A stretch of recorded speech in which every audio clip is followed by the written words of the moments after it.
안녕, 형이야.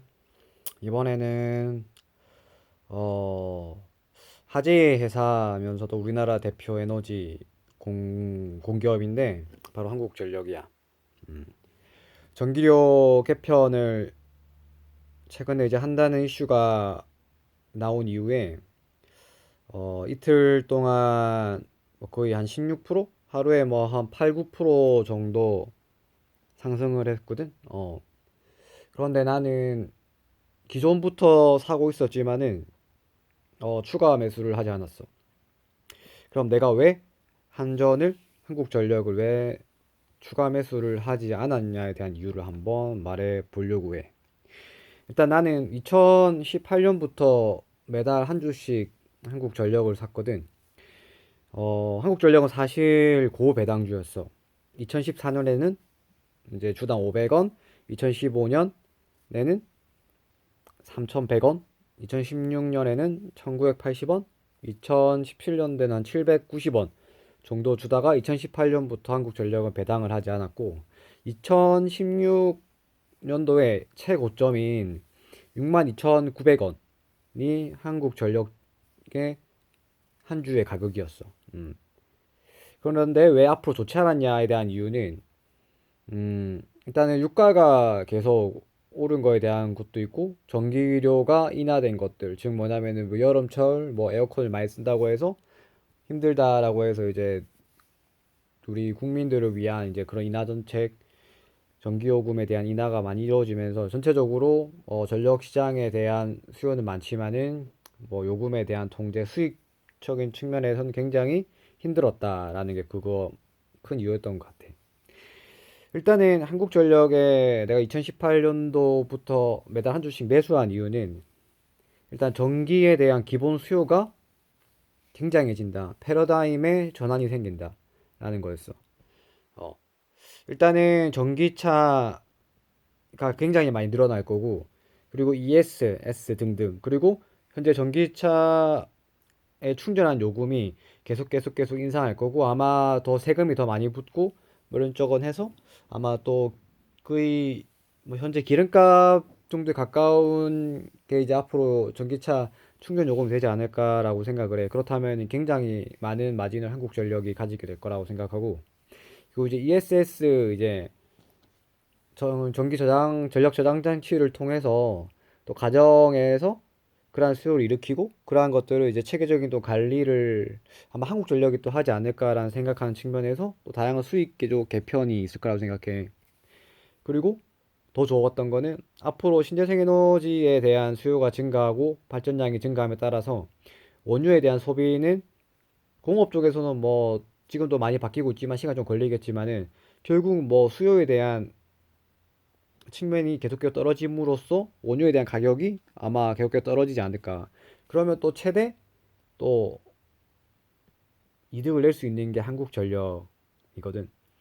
그리고 이렇게 모인 전력들을 발전해서 모인 전력들을 우리 한국에 또 그래서 잘하는 직류송전 케이블을 통해서 동아시아에 수출까지 하는 게 이제 한국전력의 목표였어. 어. 그리고 또 최근에 한국전력이 신재생 에너지를 직접 사업을 이제 진행한다는 것들도 통하고 이러다 보니 한국전력이 최근에 너무 좋은 흐름을 가지고 있는데 근데 내가 왜 이번 한국전력을 싸게 매수할 수 있는 경우고 그리고 이렇게 한국전력이 좋았음에도 왜 추가 매수를 하지 않았냐의 이유는 가장 중요할 거고 그리고 가장 궁금해할 건데 2014년도에 LS에서 어떤 상무님인가?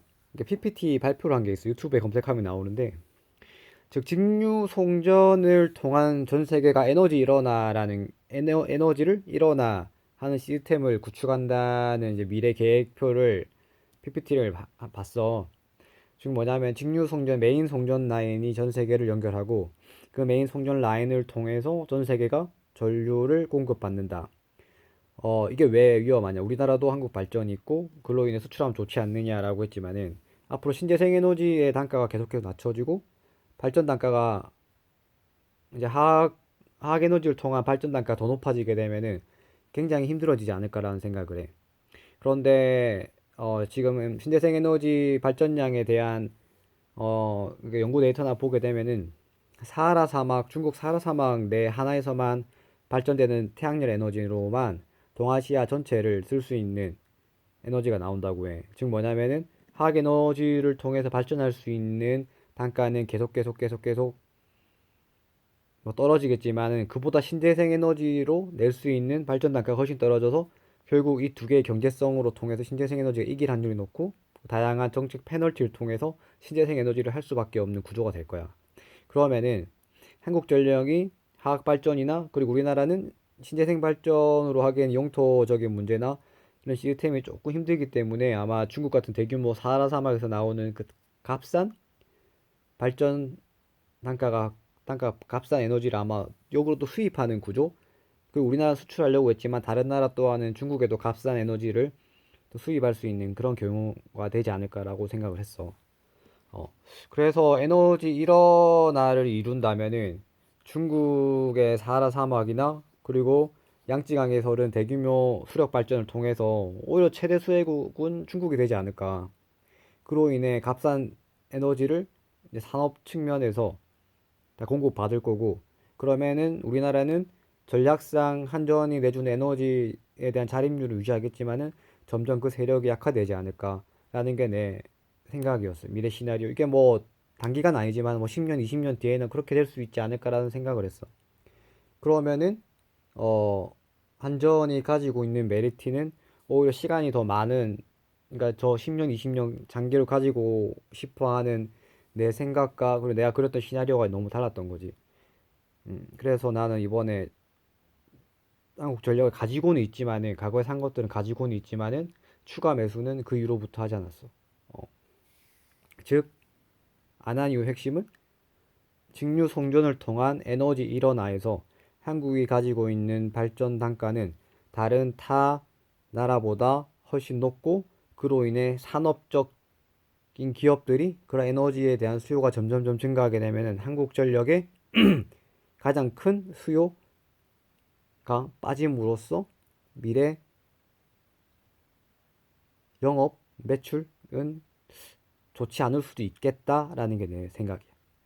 이게 맞는지 안 맞는지 잘 모르겠지만은 뭐 계속 꾸준히 나도 공부하고 연구는 계속 해보겠지만은 이러한 생각인 측면에서 한번 같이 의논하고 싶어서 한번 영상을 만들게 됐어.